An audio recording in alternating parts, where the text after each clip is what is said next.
सिद्धेभ्यः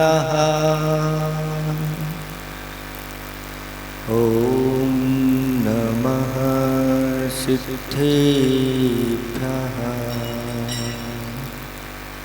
खास दास की आसुवस श्वास श्वास परवास, पाश करो मत दास को उदासता का दास। ना तो सुर सुख चाहता शिव सुख की ना चाह, तो तुति सरवर में सदा हो गए मम बुगा। देवादिदेव 1008 चैतन्य चमत्कारी चिंतामणि पार्श्वनाथ भगवान की परम पूज्य 108 आचार्य प्रवर गुरुवर श्री विद्यासागर जी महामुनिराज की 3,9 करोड़ मुनिराजों की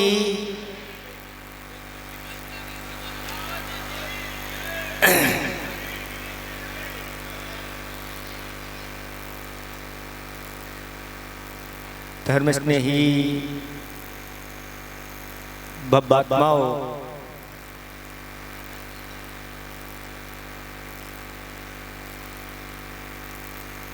हमारे आचार्य भगवंतों ने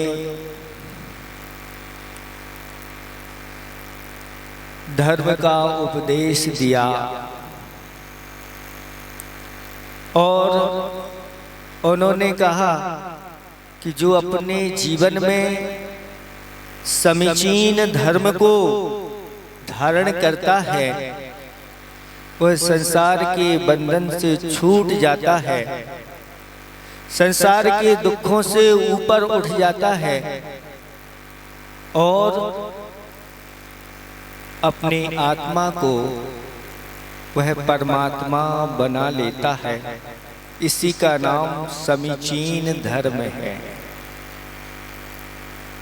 धर्म करें और कर्मों से ना छूटे, दुखों से ना छूटे, वो समीचीन धर्म नहीं होता। चारों गतियां हैं और स्वर्ग में सुख ही सुख है और नरक में क्या है? दुख ही दुख है। त्रियंचों में दुख ज्यादा है और सुख अल्प है। मनुष्यों में सुख और दुख दोनों बराबर रूप से हैं। कभी सुख आता है, कभी दुख आता है। दुख जाता है, सुख आता है, और सुख जाता है, दुख आता है। और ये मनुष्य गति ऐसी है कि अगर आप पुरुषार्थ अगर सही सही कर लिया तो सुख और दुख दोनों से ऊपर उठ जाते हैं और ऐसे सुख को प्राप्त कर लेते हैं जो सुख शाश्वत होता है। उस सुख के बाद फिर कभी दुख नहीं आता। अनेक प्रकार के सुख बताए हैं, उसमें पहला सुख क्या है? सबको पता है पहला सुख क्या है। इसको पहला सुख क्यों कहा?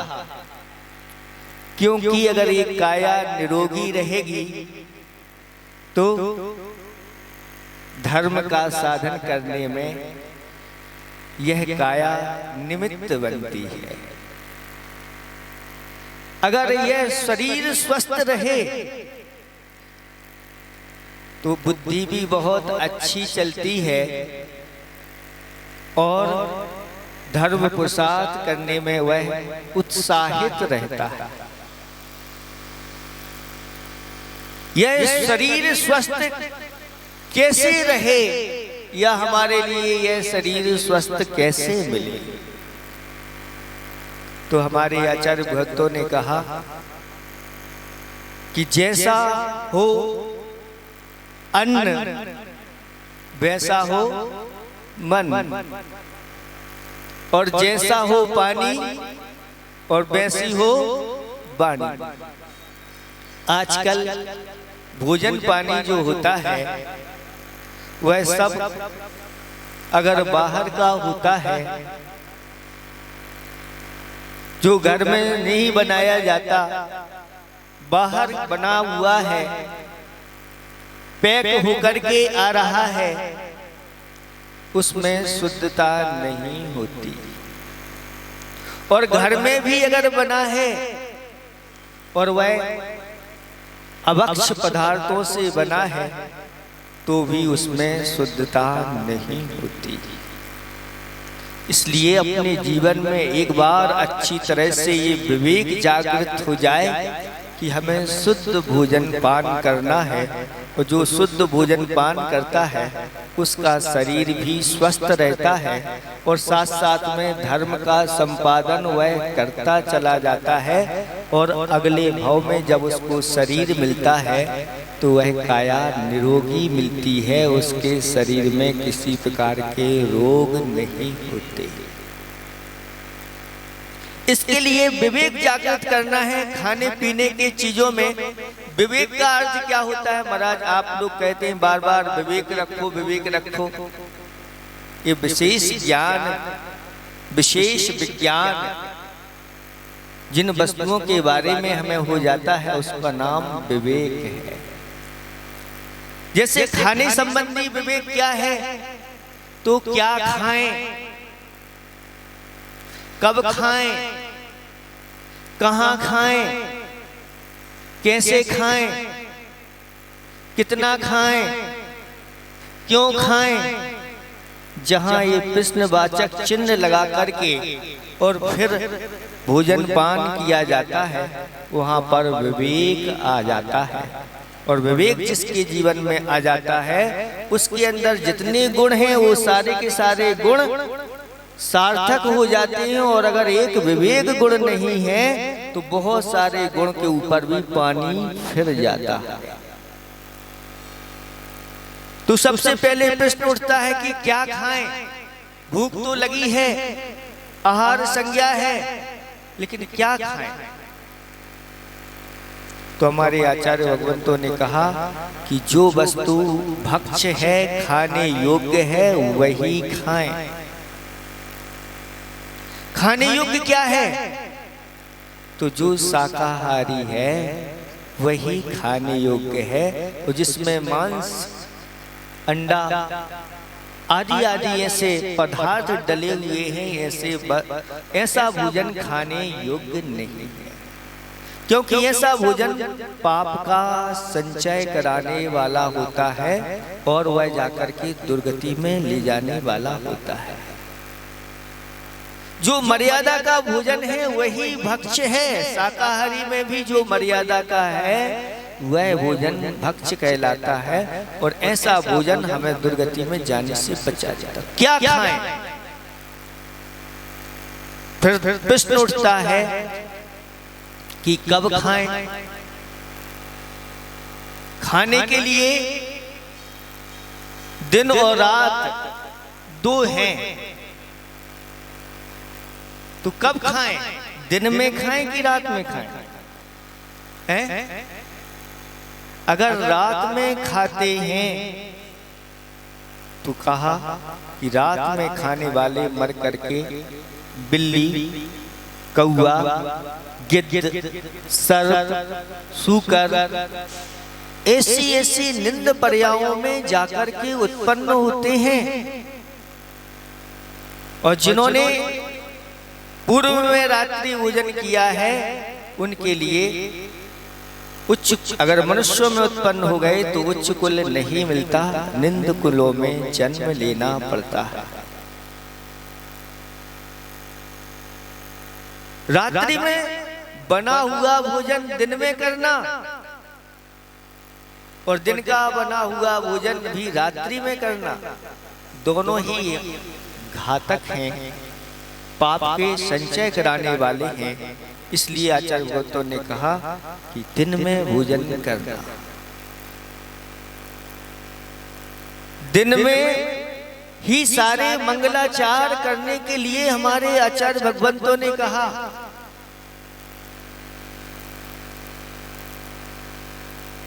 जय अहिंसा घोष, दिन में शादी दिन में भोज। सुन रहे हैं आप लोग? आप अहिंसा का घोष तो करते हो, लेकिन काम विपरीत करते हो। जय अहिंसा घोष, और क्या करते हो? रात में शादी, रात में ये अहिंसा घोष नहीं है। अहिंसा घोष है दिन में शादी दिन में भोज।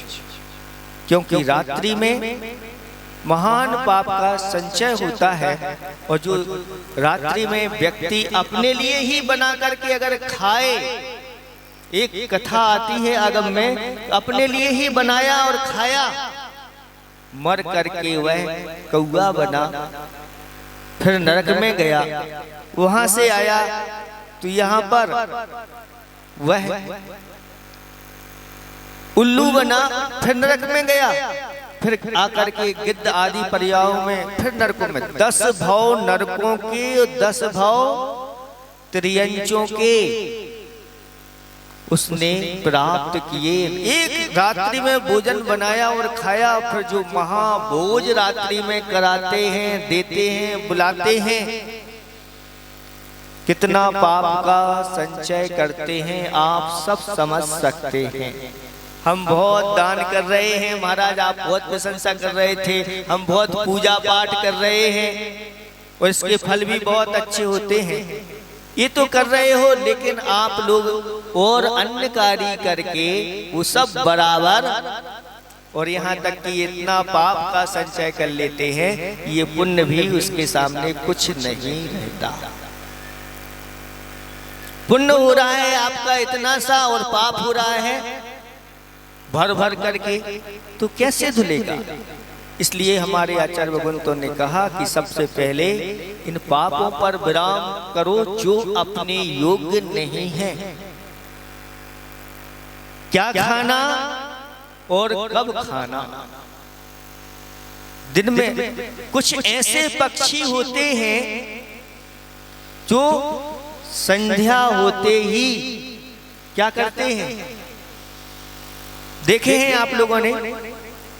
संध्या होते ही बोलना बंद कर देते हैं, खाना बंद कर देते हैं। आप कितना भी डालो वह नहीं खाते, लाइट भी जला दो तो भी नहीं दाना चुकते।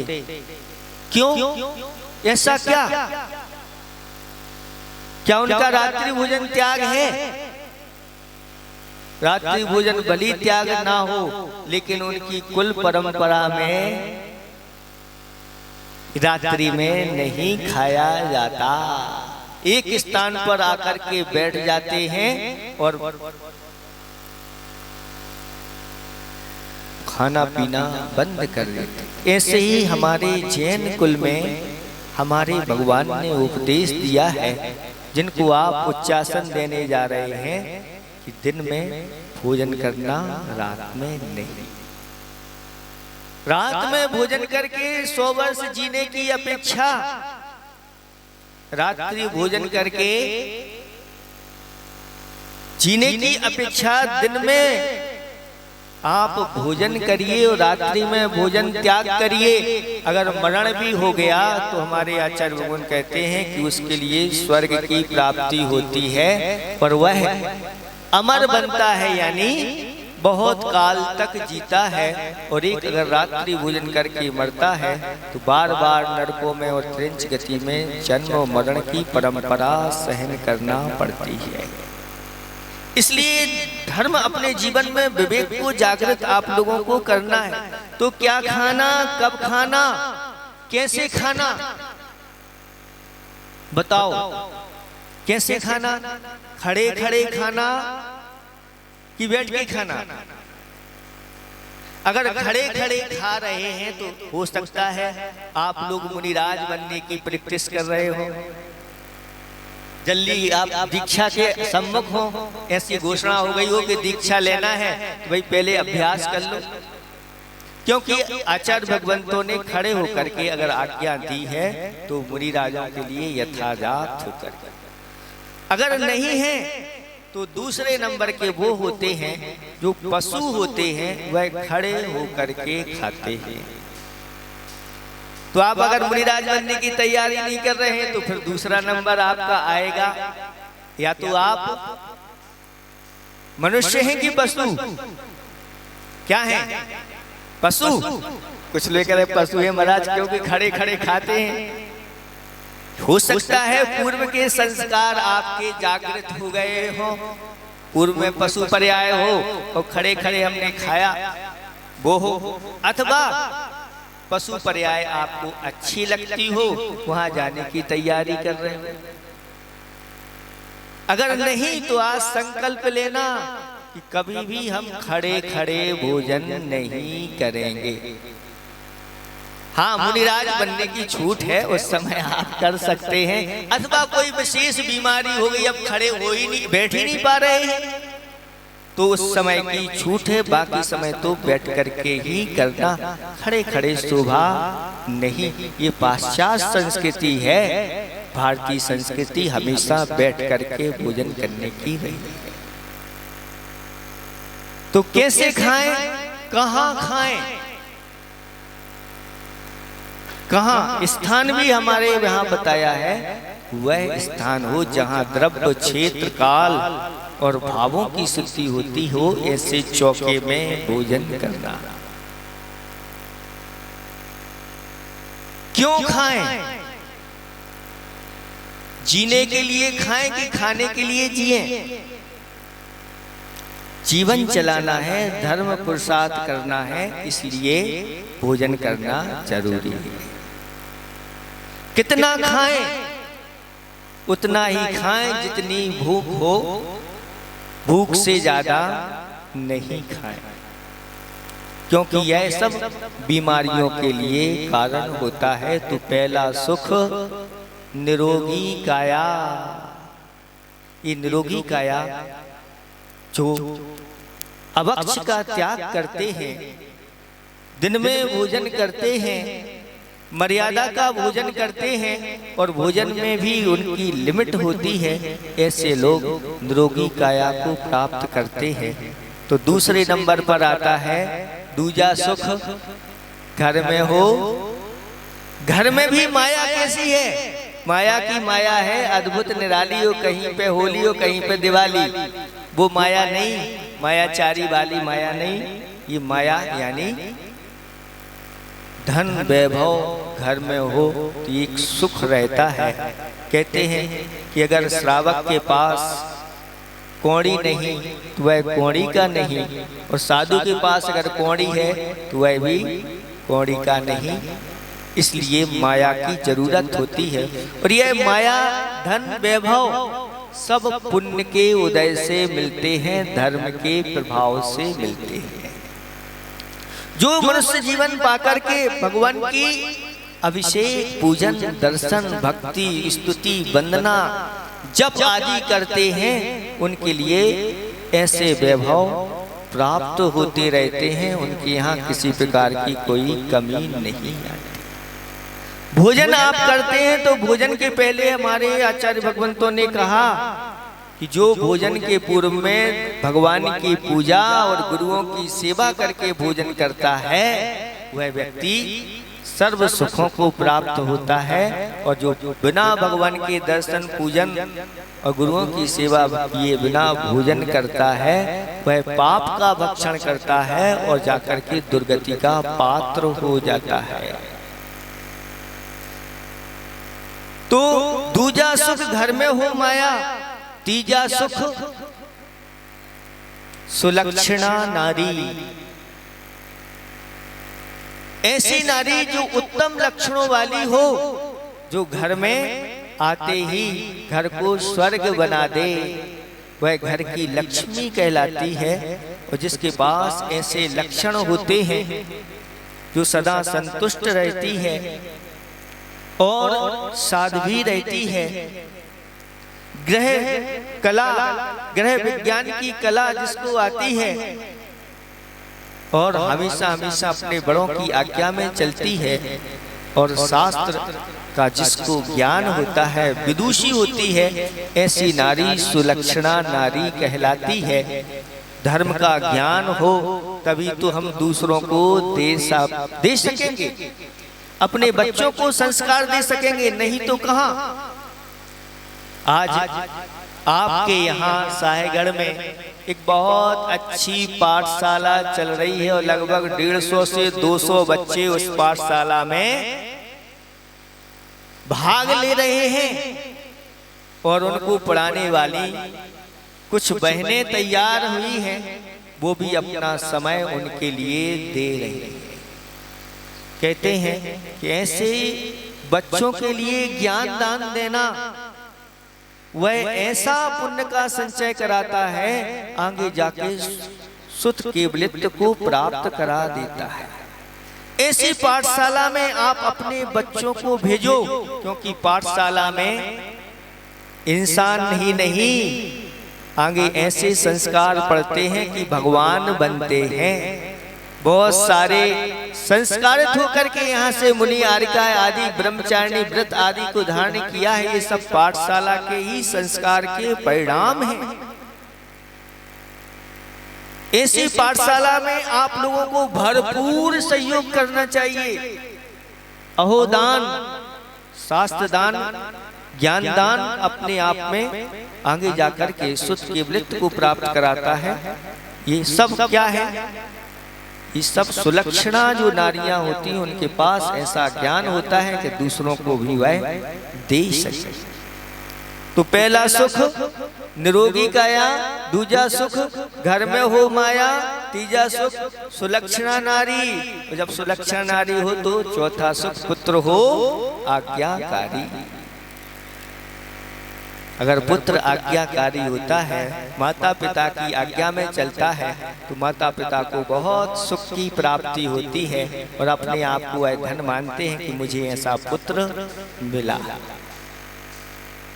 पांचवा सुख स्वदेश में वासा, अपने ही देश में रहना, अपने देश छोड़ करके कहीं जाना ना पड़े, अपने देश में भी अपने राज्य में ही रहना, अपने राज्य में ही अपने नगर में रहना, अपने नगर में भी अपने कुटुंब के साथ रहना, ये सब सुख की निमित्त है। और छठा सुख राज्य में हो पासा, जहां रहते हैं जिस नगर में अपना पासा हो, यानी प्रभाव हो, नगर सेठ हो। अगर कोई कह दे भैया ये तो नगर सेठ हैं, और पूरी सभा में उनको खड़ा कर दिया गया, नगर सेठ महाराज के लिए श्रीफल चढ़ाने आ, बस इतना ही कह दिया, आनंद की अनुभूति देखो, उनसे पूछो कितनी आती है।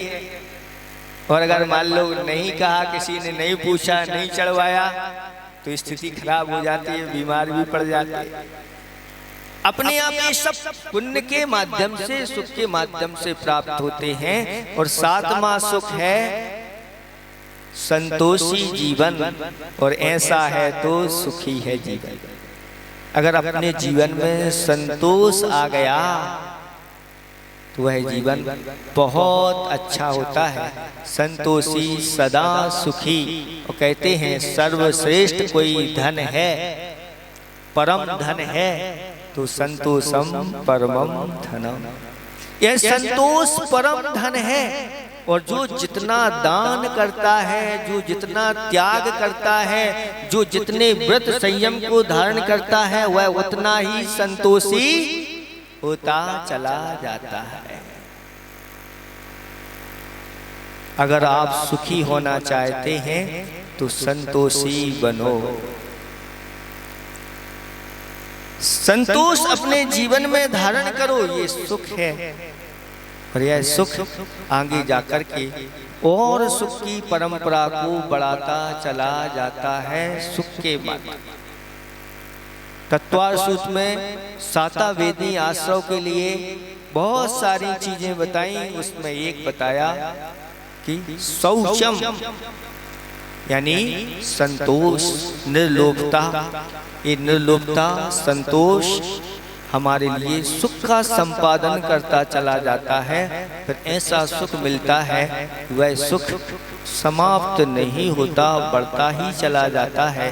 और यह सांसारिक सुख छूट करके पारमार्थिक अतीन्द्रिय सुख, सिद्धों का सुख प्राप्त हो जाता है। इसलिए आप लोग अपने अपने घर से आए हैं यहाँ पर, आपके जीवन में थोड़ा तो संतोष हुआ है।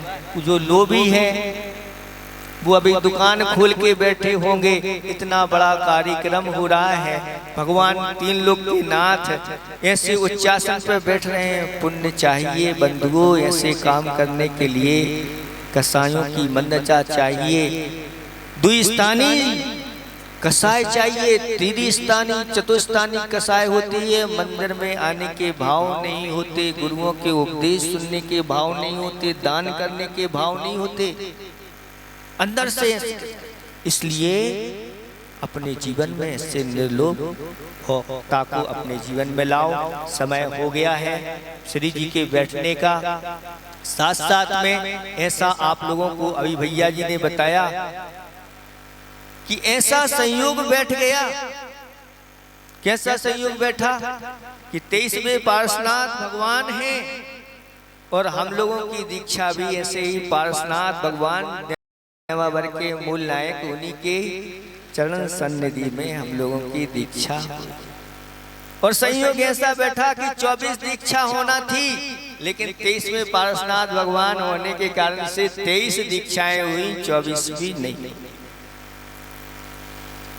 और आज 23वें भगवान पार्श्वनाथ भगवान को आप उच्चासन देने जा रहे हैं। और आज हम लोगों के 23 वर्ष भी पूर्ण हो गए हैं, गुरुदेव की कृपा हुई।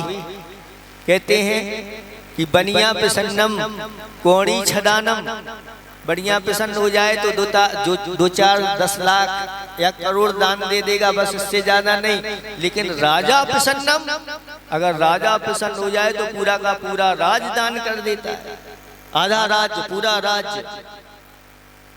गज भूमि दानम, गज और भूमि का दान कर देता है। बनिया प्रसन्नम कोणी छदानम, राजा प्रसन्नम गज भूमि दानम। और गुरु प्रसन्नम दीक्षा प्रदानम, गुरु प्रसन्नम मुक्ति प्रदान। अगर गुरु प्रसन्न हो जाए तो दीक्षा दे देते हैं, जो बड़े पुण्य के उदय से मिलती है। बड़े पुरुषार्थ जिन्होंने पूर्व में ऐसे भाव बनाए हैं, उनको ही ये दीक्षा मिलती है। और गुरु कृपा से ही मुक्ति की प्राप्ति होती है। इसलिए ऐसा अपने जीवन में धर्मानुराग बनाओ, जो विषयानुराग से हमें छोड़ा दे। राग वो भी है, राग ये भी है। एक बार क्या हुआ, नए नए क्षुल्लक दीक्षा हुई थी और क्षुल्लकों के पास कोई बड़े विद्वान उनके दर्शन करने के लिए आए और उन क्षुल्लक महाराज से कह दिया कि महाराज, आपने दीक्षा तो धारण कर ली, वहां माता पिता का राग था वो छोड़ दिया, लेकिन यहाँ गुरु से राग कर लिया। आखिर तुमने छोड़ा ही क्या, लिया क्या? राग वहां भी था और राग यहाँ भी है। नए नए क्षुल्लक थे, वो जवाब नहीं दे पाए पंडित जी को। लेकिन आचार्य श्री के पास जाकर के उन्होंने आचार्य श्री से कहा कि आचार्य श्री जी, राग हमारा वहां था और आपसे भी हमें राग हो गया, तो हमने क्या किया? तो आचार्य श्री कहते हैं, तुम लोग ऐसी बातें क्यों कर रहे हो? फिर उन्होंने प्रसंग बताया कि पंडित जी ऐसी ऐसी। अच्छा, तो आचार्य श्री ने कहा कि उन पंडित जी से कह देना कि एक सुबह की लाली होती है और एक शाम की लाली होती है। लाली दोनों हैं, लेकिन एक जगाने वाली होती है और एक सुलाने वाली होती है। एक राग वो है, संसार का राग है, वह हमारे लिए संसार में फंसाने वाला राग है, संसार के दुख को देने वाला राग है। लेकिन जो देव शास्त्र गुरु से राग होता है, यह राग संसार से छुड़ाने वाला राग है और स्वयं देव शास्त्र गुरु बनाने वाला यह राग है। तो ऐसा राग हमारे लिए हितकारी है और होना भी चाहिए। कहते हैं जिनको पंच परमेष्टि से गाढ़ राग हो जाता है, उनके अंदर ही सम्यक दर्शन की प्राप्ति होती है, नहीं तो नहीं होती। ऐसा राग हमेशा रखना देव शास्त्र गुरु के प्रति और ऐसे धर्म के कार्यों के प्रति अनुराग रखना, यही हमारे लिए कर्मों से छुड़ाने वाला है। इतना ही हम पर्याप्त समझते हैं। आप लोग अपने जीवन में ऐसे सुख चाहते हो तो ऐसे धर्म से, ऐसे धर्मात्माओं से जुड़ते रहें और ऐसे ही अनुष्ठान आप लोग करते रहें, जिसके माध्यम से अपना जीवन पवित्र बने, आप सबका जीवन पवित्र बने। अहिंसा परमो धर्म की